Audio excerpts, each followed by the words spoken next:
Before we dive in, quick thing. If you like slipping into these little historical rabbit holes with me, tap like or subscribe. And seriously, drop a comment telling me where you're listening from. I always get a kick out of seeing someone sipping tea in London while I'm sitting here recording this past midnight.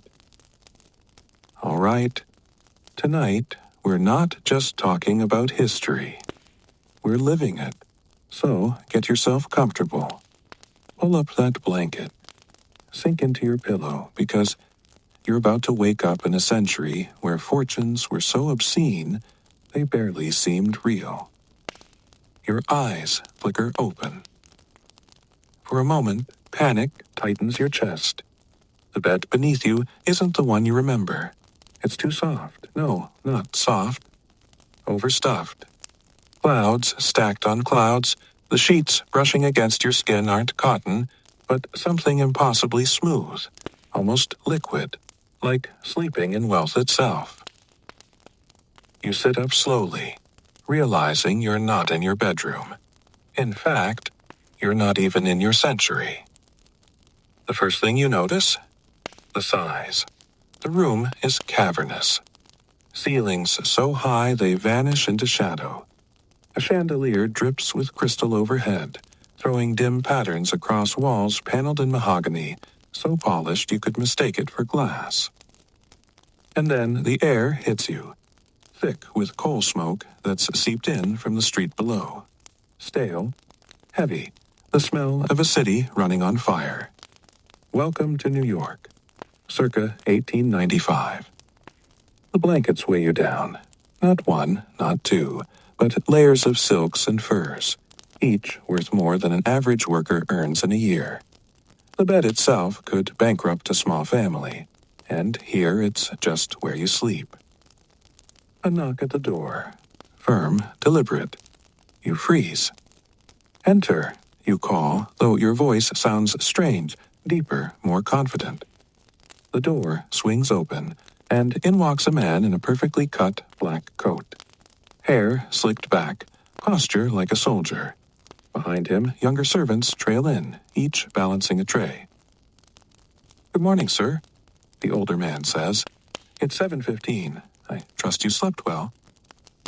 It hits you. This is your valet, not just a servant, but your servant. The kind of man who knows your daily habits better than your own family. Already, he's signaling the others.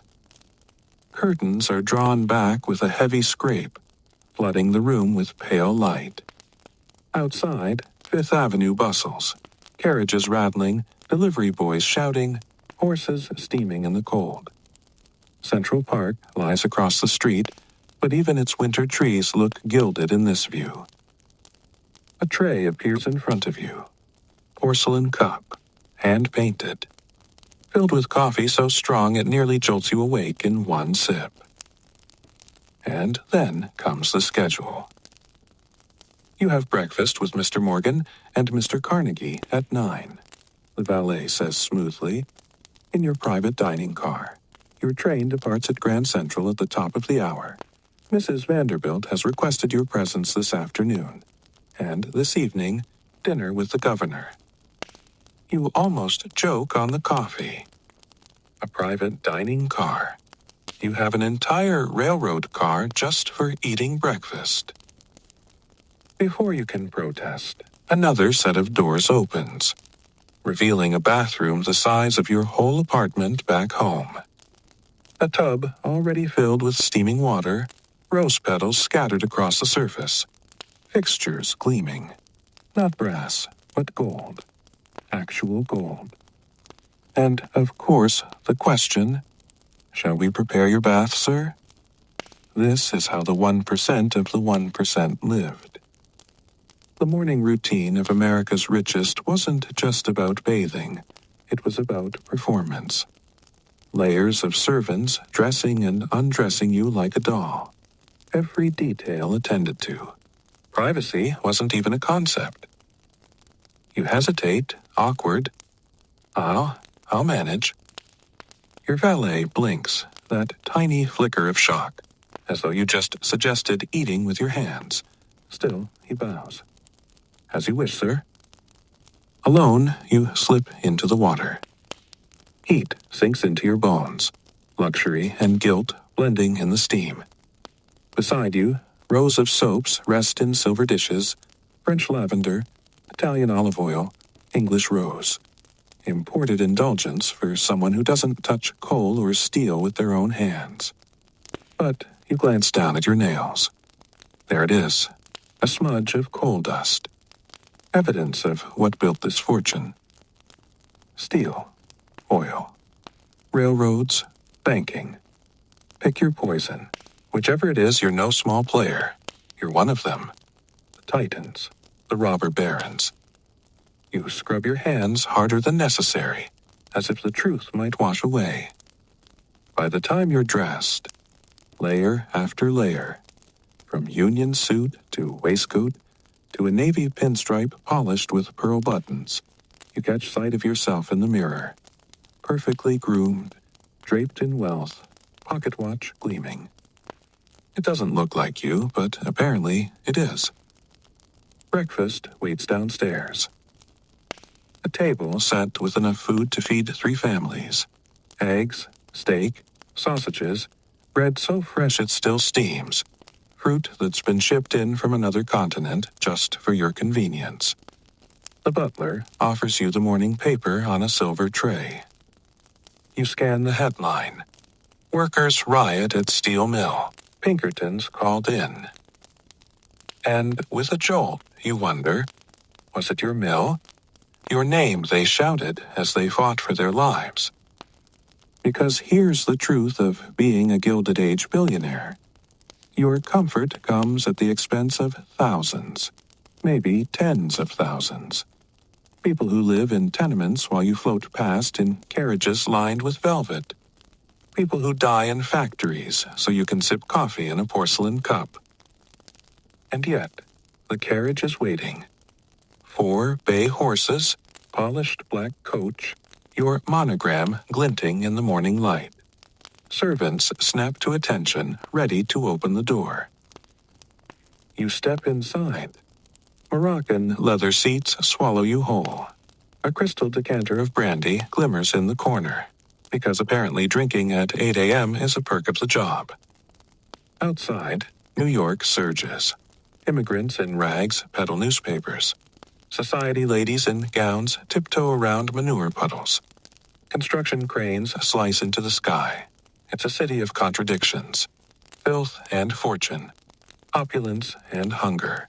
Colliding on every block. A beggar limps toward your carriage. Sleeve pinned where an arm used to be. Spare something, sir? Before you can answer, your footman leaps down, shoving him aside. Back away, Mr. Vander doesn't trouble himself with your kind. But something in you breaks character. Wait. You fish into your pocket. A gold eagle. $10. More than the man might see in weeks. The footman hesitates, stunned, but passes it over. God bless you, sir. The man croaks, clutching it like a lifeline. And, for one fleeting second, the illusion shatters. This isn't just luxury. It's power. Power over whether someone eats or starves. Power to build empires, or grind lives into dust. By the time your carriage reaches Grand Central, you already feel the weight of it pressing down. Because this is the Gilded Age. You're not just rich, you're untouchable. You are the system itself. And today, you're about to sit down with men whose names will echo through history. Carnegie, Morgan, Vanderbilt. The titans who ruled America with golden chains. And now, you're one of them. So, tell me, in a world where every comfort you enjoy comes at someone else's cost, what would you do?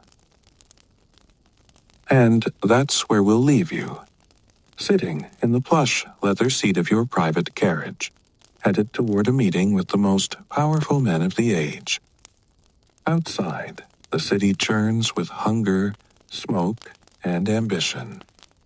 Inside, you're wrapped in gold, drowning in choices that affect lives you'll never see here.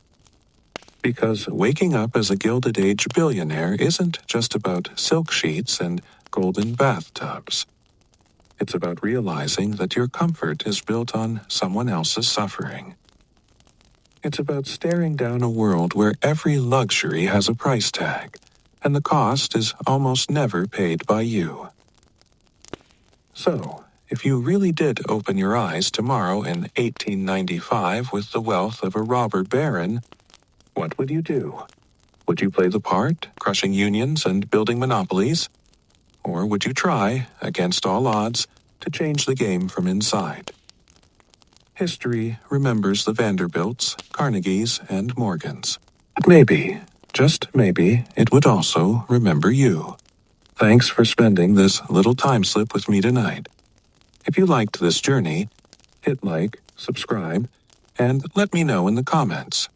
What would you do if you woke up as a Gilded Age billionaire?